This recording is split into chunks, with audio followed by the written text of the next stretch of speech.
The Jewish Museum in New York City was founded in 1904 and is one of the oldest Jewish museums in the world. The museum houses almost 30,000 works of art, artifacts, and media, all showcasing the global Jewish experience and culture for the past 4,000 years. The museum is currently offering a wide selection of virtual audio tours in light of the coronavirus, so everyone has the opportunity to learn more about the culture from the comfort of their homes.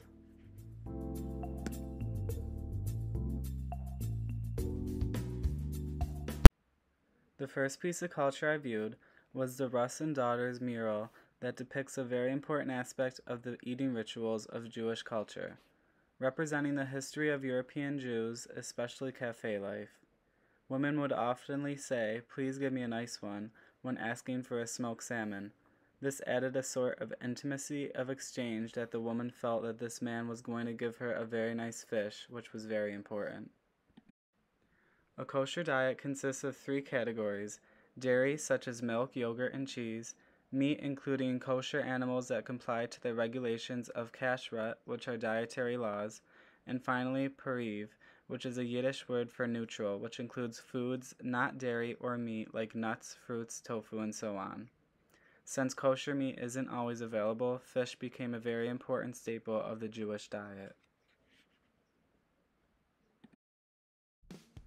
The mural is actually located inside the Russ and Daughters Cafe by the museum, which is one of the most popular spots for bagel and lox in the city.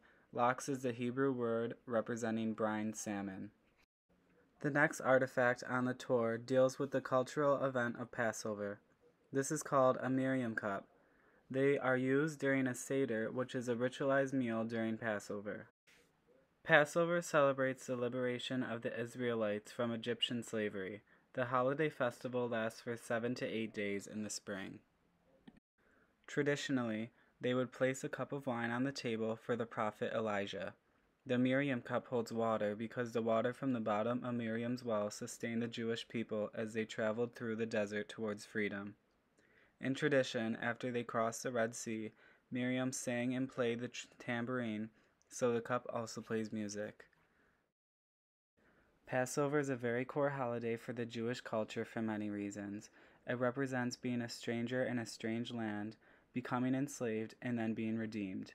It is a story that carries through time for the Jewish community and is something they hold on to, yet can also express universal yearnings for freedom and the ability to take charge of one's life for anyone. This artifact is a Seder plate, which is placed in the center of the table during the Seder dinner.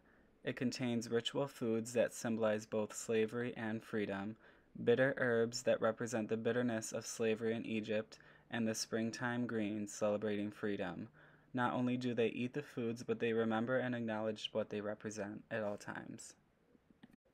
The Seder dinner is the most commonly practiced Jewish ritual. During the dinner, families gather to discuss the story of freedom from the Egyptians, eating matzah, which is a type of flatbread, and relaxing in the celebration of freedom. They will also drink 4 cups of wine, representing the redemption from slavery. A 5th cup is usually left out and reserved for the prophet Elijah in hopes he will visit during the celebration.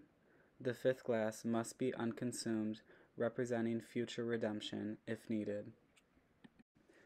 Hanukkah, the festival of rededication, represents the rededication of the Temple of Jerusalem after its defilement by the Syrian Greeks in 164 BCE. It is an 8-day holiday that takes place in December of each year. Today, Hanukkah is celebrated by adding 1 lit candle to the Hanukkah each night of the holiday until it is fully blazed on the 8th night.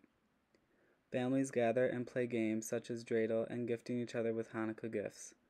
Food is also a big part of the holiday, in which traditional foods include latkes, which are potato pancakes, jelly-filled donuts, brisket, and Hanukkah gelt, which is chocolate wrapped in gold that resembles a money coin. This leads me to the next artifact I saw on the tour, which is this 19th century Hanukkah lamp. Back in the 19th century, they would use oil. These are mini chair sculptures that have a little cushion or a lid on them. You would prop open the lid, and a little wick would be inside with some oil, and you would light each chair on each night of Hanukkah, similar to the tradition today.